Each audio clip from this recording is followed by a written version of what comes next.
I'm gonna level with you guys. I kind of expected to rail on this episode. By memory, this was another typical Voyager problem, aka great premise, terrible execution. Like, oh my god, they had this great, wonderful idea and they didn't do anything with it, right? And then I rewatched it with analysis mode on. And there's two scenes, in the whole episode, that, in my own words, ruin the premise. And I'm not sure if they actually do. And then there's the bit at the end with Seven and the Doctor, which made me think, maybe, the premise wasn't ruined at all. Maybe they actually intended the subtext of this episode and presented it accordingly. Now, that being said, they do actually take a little bit of a black and white perspective towards the end. No denying that. But I'm going to save most of that discussion for last because it's a big discussion. Let's talk about some of the other stuff. First of all, I love the Voyager scenes in this one. I do like the fact... It's basically something that I've commented on a few times in Voyager. In the show, I mean. Voyager displays competency. And I like that. I know that sounds weird, and I know it feels weird having to actually point out when Voyager's actually competent, but it's good. First of all, they go and they're like, oh, Doc, there's something wrong. And they deduce within seconds that he's not the Doctor, and they figure out what's wrong within minutes. Yes, thank you. I was so worried when I first saw this. I was going, oh, God, they're not going to tell it's the Doctor, and they're going to have this whole thing about not realizing he's the original. In fact, a future episode in Season 7 will have that exact same problem with someone else, not the Doctor, a different character. But anyways. So there's that. Then they go and try to track down the Doctor, and there's a few scenes that are very well directed and very well edited, where it's basically one shot from our perspective, one scene, basically, is actually a better way to put that. But it's multiple shots, and it's Janeway, and then it's the guy, and then it's Janeway, and it's the next person, and then Janeway, it's the third person. And each time, Janeway just gets a little bit more run down and bored, and just like, oh my god, we're never going to find this guy. It's a great way to visually show the progress without actually boring us by bogging us down with the actual progress itself, and still showcasing just how much of a sleazebag this gentleman is. It's also just some fun stuff. I like what they did with it. Good job on that. I also like the fact that Voyager's tactic for dealing with him, again, competency. It's like, okay, let's just warp in right on his face, grab him immediately, and then he's like, no, I'm going to escape. And again, my first thought is, oh god, he's going to escape somehow, despite being massively inferior to the Voyager. But no, he doesn't, because they just beam him to the brig, like anybody with a brain would. I like that. Sorry, I think the dog is moving around. Thirsty dog's moving around.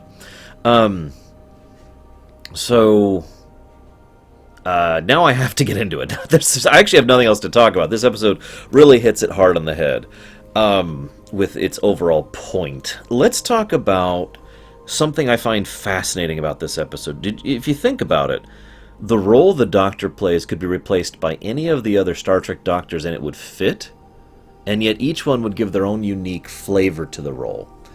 I'll talk about the Doctor himself last, but for example, picture McCoy. Picture this entire situation, it's Enterprise instead of Voyager and McCoy instead of the Doctor. Picture that for a moment.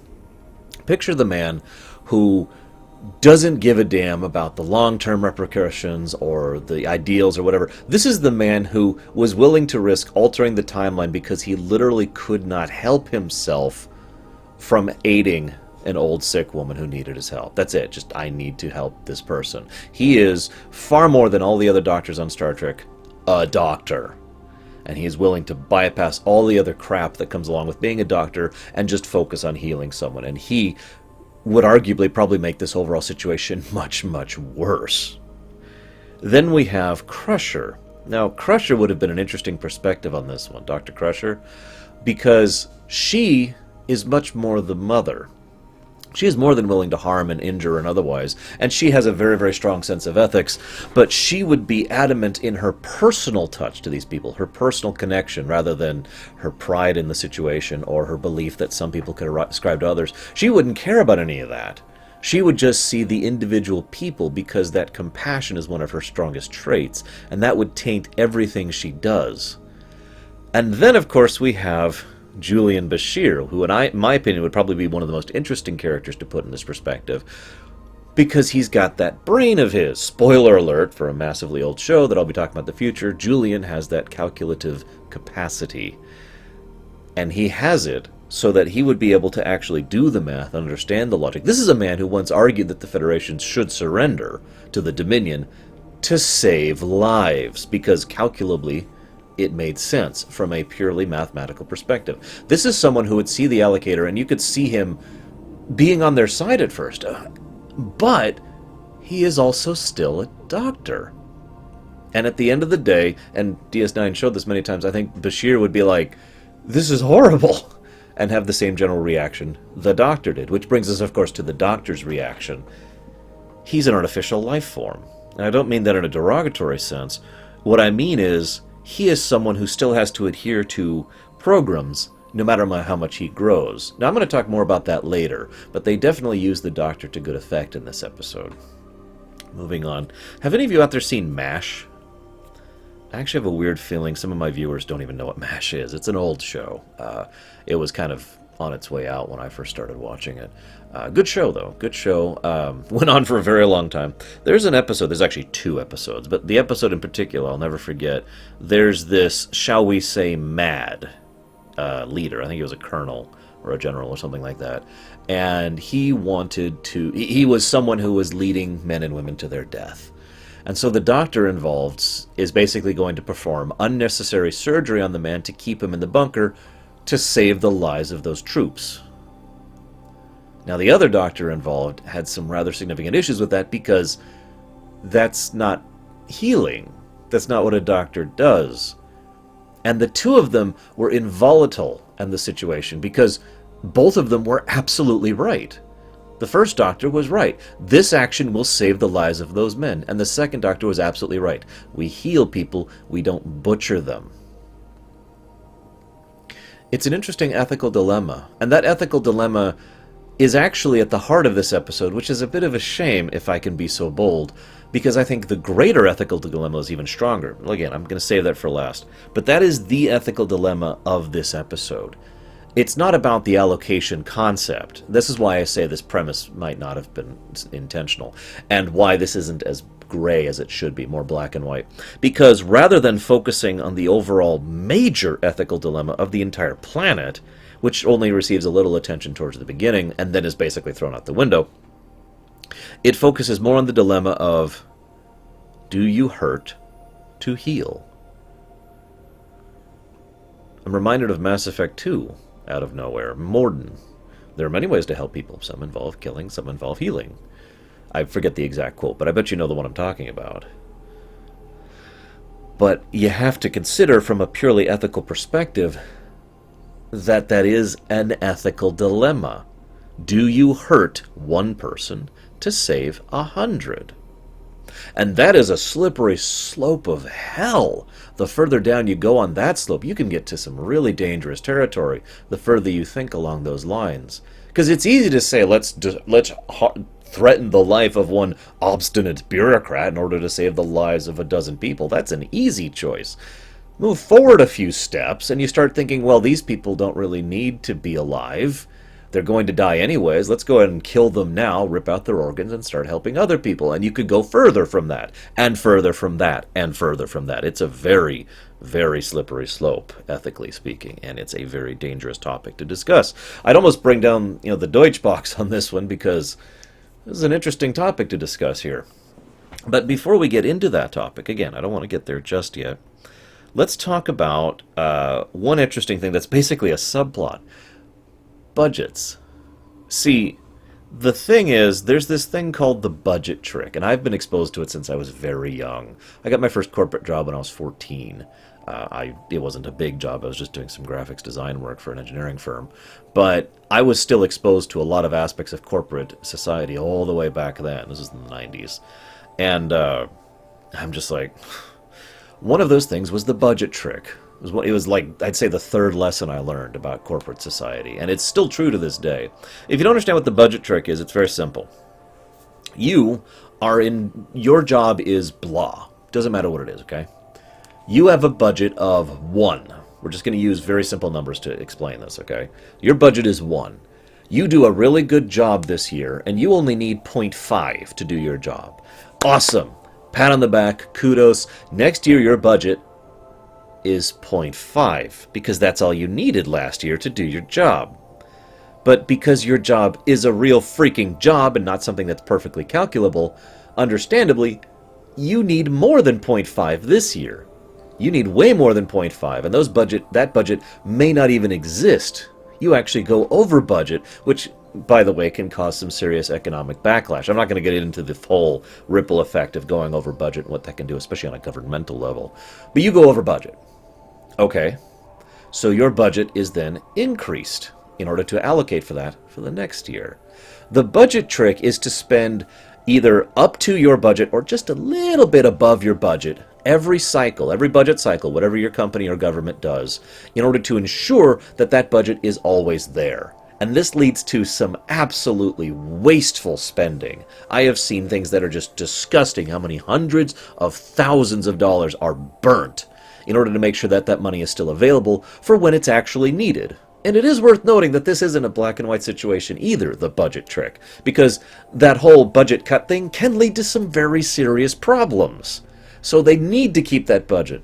One of the other places I've seen this expanded in is in a hospital, where my mom worked once upon a time. I'm not going to name the hospital here. But they had the exact same problem with the budget trick. And they had to buy off tons and tons of pharmaceuticals. Unfortunately, they could actually donate these to charity, so that wasn't a complete waste. But they had to overbuy just to make sure they hit their budget, because if they're under budget, they can't get the medicine they need when they need it to save people's lives. That's the budget trick. There's a whole topic you can have about the budget trick by itself, and it's an interesting subplot to this episode, especially since it contrasts the overall ethical dilemma of the doctor, the do I hurt someone to save someone? Because it's actually the same decision, just on a massively different scale. Do I waste in order to make sure I have for when I need? Is the ethical dilemma of the budget problem, or the budget trick, excuse me.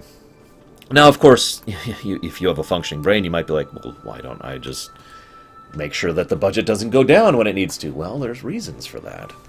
I kind of agree with you overall, but it is worth noting that budgets are not static things. They need to move and morph as the needs of an organization, government, business, whatever, change. And sometimes your budget needs to be cut. Sometimes you're approached and said, your budget's going down by X amount. There's nothing you can do about it. We don't have the money. Figure out where to cut it. That's a problem.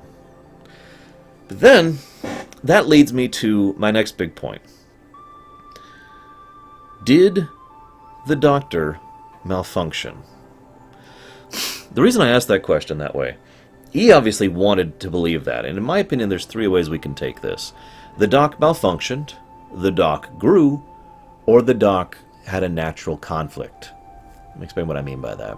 Obviously, the doctor himself wanted this to be a malfunction. He wanted to say, oh, there was some glitch in my program that allowed me to quite literally poison a man and threaten his life. There wasn't. Seven verified that. But we could still allow that there's the possibility of some malfunction there. And obviously the doctor himself wants to believe that. The next possibility, and this is the one the episode seems to lean towards, is that this is just a natural growth of his identity as an individual. That this is him growing beyond his programming, basically. I am more than a robot concept taken to a next level. And could be considered the next step in his overall character arc. Not a bad idea, and fits, and it's what I've always assumed. But on rewatching this episode, I don't actually think that's what it is. I think what we're seeing here is a combination. I mean, I do think he is growing as a character, but I think it's not just because of some ineffable he is an individual thing. I think this is natural. I think this was automatic. I think this was always going to happen because two of his programs, both of which are inviolable, said opposite things. Do no harm, and you know, his ethics, his sense of not hurting someone, and heal these dying people. And these things could not coincide. There was no way within the bounds of his programming, within the bounds of the situation he found himself in, to make both overriding directives happen. And so he developed a new program.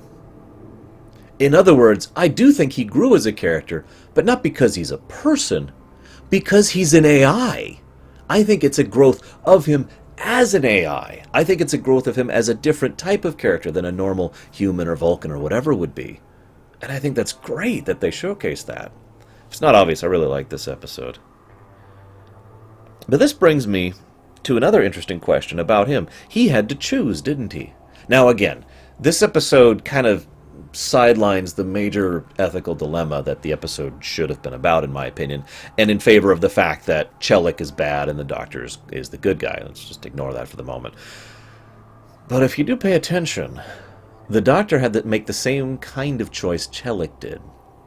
Chelik has a wonderful line in this episode. He says, "They hired me to make the choices that they didn't want to." Now, I'm paraphrasing, but the whole point of that is, it is a hard thing to be a leader. It is a hard thing to walk up to someone, look at them in the eye and say, "You're going to die. And you're going to die so that those people can live. Or so this objective can be made." Or whatever.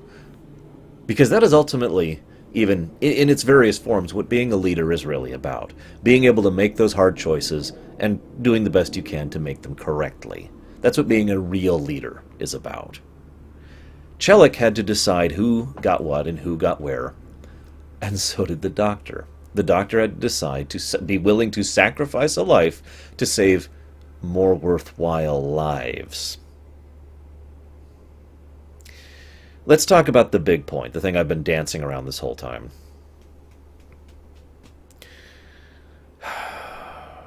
Let me just go ahead and say first why I think the episode flounders on this point. It's because the episode wants too badly for the Allocator and Chelik and his group to be the bad guys, and for the Doctor to be the good guy. I feel like there was some rewriting here, because the first act is much more gray, and then pretty much the entire chunk of the episode makes it clear the Doc is good and Chelik and his group are bad. And then right at the end, there's that one little tidbit that shows that maybe they're, going back into the gray territory. It's kind of a weird structure. But try to, and to explain part of what I mean by that, Chelik is shown very clearly as having no real empathy or sympathy for people, not caring about what he's doing. I'm interested in the society, not the people, blah, blah, blah. There's a lot of visual presentation, too. Look at the way the set of the red level and the blue level are showcased. Pure visual representation. If nothing else, the visual director and the actual director of this episode said, "We want it to be very clear. Blue is this wonderful paradise of nice, cleanly happiness, and red is hell." And they did that. Red wouldn't have seemed out of place in a Bajoran labor camp, for God's sakes. So that's the slanting. But let's look at the actual dilemma. Because I want you to look at both perspectives of this. I really want you to think about this. It's not hard, in my opinion, to look at someone who is suffering or dying, or both, and say, I want to save that person. I want to help that person. Especially if you have the ability to do so. The knowledge, the resources, the expertise, whatever it is, you can actually reach out your hand to that person and say, I got you. It is not hard to look at those suffering people who are dying because of a system and say, I'm going to help these people. I'm going to do the damnedest I can in order to try and save every life down here because, by golly, these people deserve it. It is also horrifyingly easy to take a step back, remove yourself from the personal perspective, the empathy, the sympathy, and to say, we don't need those people as a society. We need these other people. They should get the resources because that way their lives will be able to be saved instead. These people over here, Blue Group, are more valuable to the function of our society than these people in Red Group. And therefore, you don't have a choice here, really. Because this is the really, really, really crucial element right here. And it's something we are faced in real life. That's why this is so important. Finite resources. They make that fairly apparent and adamantly clear in the episode, more than once.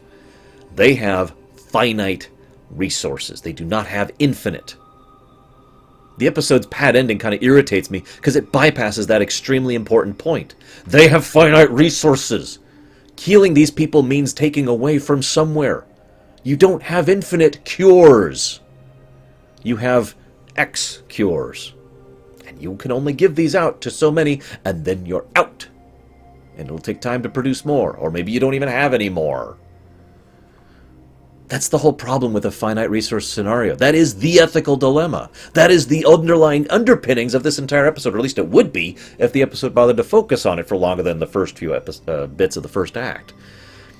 Because this society, we were told fairly clearly, this society was crumbling and dying. They hired this guy, Chelik, and his administrative ship, and their system, the allocation system, to allocate. Because that's what allocation actually literally means. To say, I have 10 ration packs, and I have 20 people to feed. Or 100. Or 1,000. I have X, I need Y, I need to decide who gets it. That is what being a leader means, by the way. The episode doesn't really go into that, but that is what being a leader means. Being able to make that hard choice of saying, I have to save those lives, knowing that it's going to cost those lives. The very idea of having to try and fix a society, to try and fix a planet that's falling apart, by ensuring that certain people are given medical care and certain are not. Because you literally don't have enough to cure them all. Now, like I said, the episode flounders on this point because those people up top in Blue Level aren't being cured. They're being preventatively treated. And that's not even true. That's not even true. They're not even being preventatively treated. They're being given basically a luxury, the possibility of increasing their lifespan. Okay. But see, this whole ethical dilemma that I'm outlining here, finite resources, would be a lot stronger if those people up in blue were being cured of deadly diseases. If, in pulling this medicine down from blue to red, he was preventing someone in blue from getting that medicine. He was allowing another person to suffer the same consequence, the same disease, the same death that the people in red are facing, because finite resources. That's the ethical dilemma. Who do you save? You do have to choose. How do you choose? And so they come up with this TC thing, treatment coefficient, taking into perspective skills and professions and usefulness to society and saying, with cold calculus, this is who we will save. And we see both perspectives. There's a great scene back and forth between the doctor and Chelik. And we see both perspectives on this. We see the doctors, which is the humanitarian, sympathetic, personal perspective. What does what they can do matter for science? What does what they can do matter for their treatment? Why would it matter at all how useful they are if whether or not I can cure them? That is the I'm going to cure them perspective. But as I already said, it matters infinitely when you are in a finite resource situation, because you can't cure everyone, which brings me to his perspective. It matters to society. We don't have enough to cure everyone. I feel like I keep repeating myself, but I do that because I really want this point to hammer in. It is the core trunk of the entire ethical dilemma that's being presented here. You don't have more. Now, there's another point. There's a really horrible point, actually, that's not actually touched on in the episode, but it came to my mind immediately when watching this. The allocation system ensures stagnancy. Think about it. The people who are useful now get treatment. The people who are functional to society now are the people who are going to be treated and taken care of and watched over and otherwise given out resources of our finite pool. That pretty much ensures that these people have a fairly large amount of basically job security, but more to the point, it ensures those other people who are dying do not have the chance to ever become anything new or better. We see fairly clearly that the boy, Mr. R12, I think. Shoot, I forgot his designation, but you get my point. We see fairly clearly that that boy not only has some medical skill, but he has some technological expertise as well. He manages to fix a broken tricorder with his bare friggin' hands. That's potential right there. But thanks to allocation, that potential will never be tapped. Allocation ensures that the current status quo is maintained. Now, whether that's a bad thing long term, well, that's another debate in its own right, isn't it?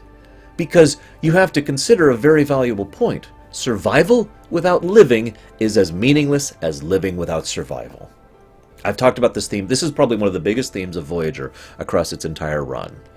Because you can't live if you don't first survive. Living requires survival. And if all you have is survival, it is meaningless without living. Okay? You with me?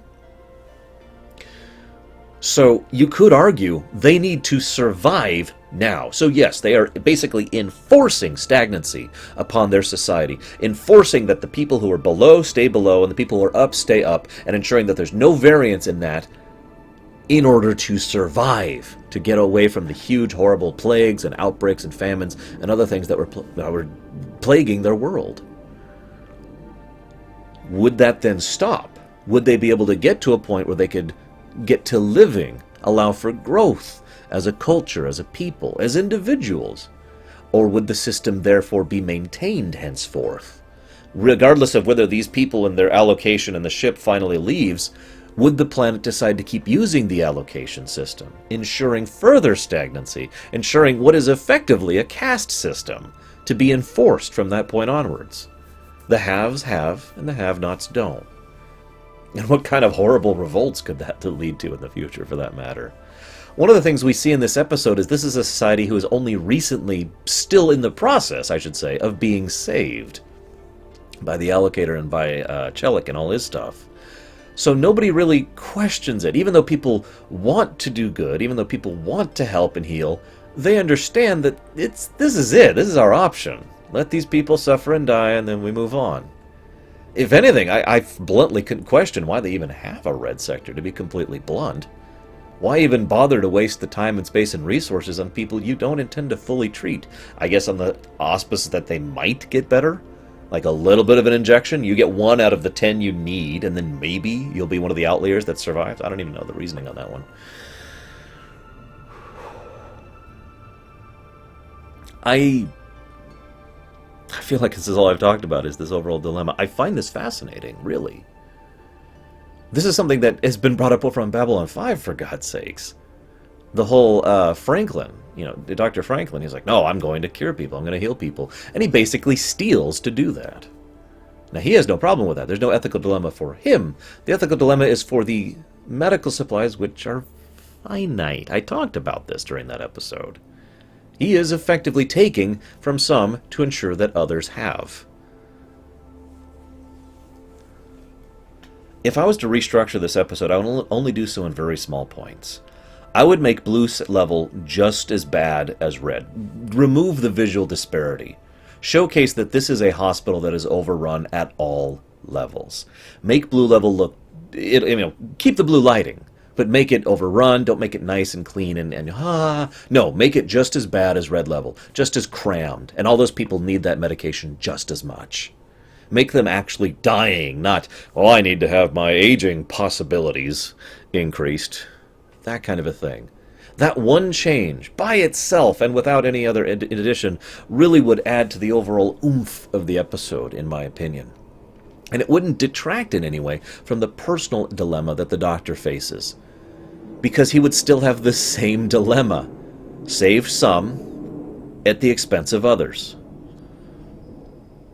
It's just this way he wouldn't have to literally poison Chelik to make that happen.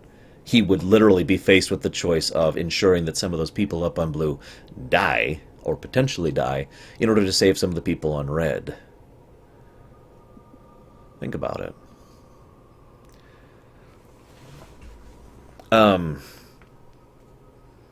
What I find funniest, this is just a little outro thing here. What I find funniest is that there's another ethical dilemma. There's the theme of this is pretty much all over the place. I've talked about it already. It's the whole, who do you save versus what thing. Ethical dilemma being the name of this episode. It's funny because Tuvok and Neelix actually face an ethical dilemma of basically the exact same type, just much more small scale, and no real attention is paid to it. You have a prisoner. This prisoner has information you want. What are you willing to do to procure it? Tuvok was willing to at least threaten mind meld, which, let's be honest, an invasive mind meld is a pretty unpleasant thing. It is effectively ripping the information from someone's brain. So Neelix says, well, I've got another option. I'll just poison him. And it's kind of played for laughs, but think about that for a moment. That is still the same dilemma. Do I hurt someone to heal someone else? In this case, do I hurt this man to try and rescue the doctor? Now, I'm not saying he shouldn't have done that. Quite the contrary. I would have made that choice in a heartbeat, because there's other mitigating factors there that help to slant it a little bit. For example, the doctor is an absolutely mandatory part of the crew. He's someone who is a friend of the people involved, so like if I was Neelix, the doctor would be my friend, and he's someone who was forcefully absconded away with, and that needs to be rectified. So yeah, I'd absolutely poison the guy whose name I can't think of in order to try and get the doctor back. But think about how much that would add to the... I shouldn't even say would. It does. It actually adds to the dilemmas presented in the episode for the doctor and for the society. Because here we see how easy it is to make that choice when mitigating circumstances come into play. And that, if you really sit back, this episode's great on analysis mode. I want to rewatch this one after I'm done talking here. Because if you think about it, mitigating circumstances make dilemmas easier. Think about how easy it was for this society to make this choice, to sacrifice some to save others, because they were all dying, because they all had famine, because they all had plague. Think about how easy it was for that society to make that choice, that ethical dilemma, because they had mitigating circumstances. And we see that presented in the episode thanks to the Neelix and Tuvok interactions. It's brilliant, really.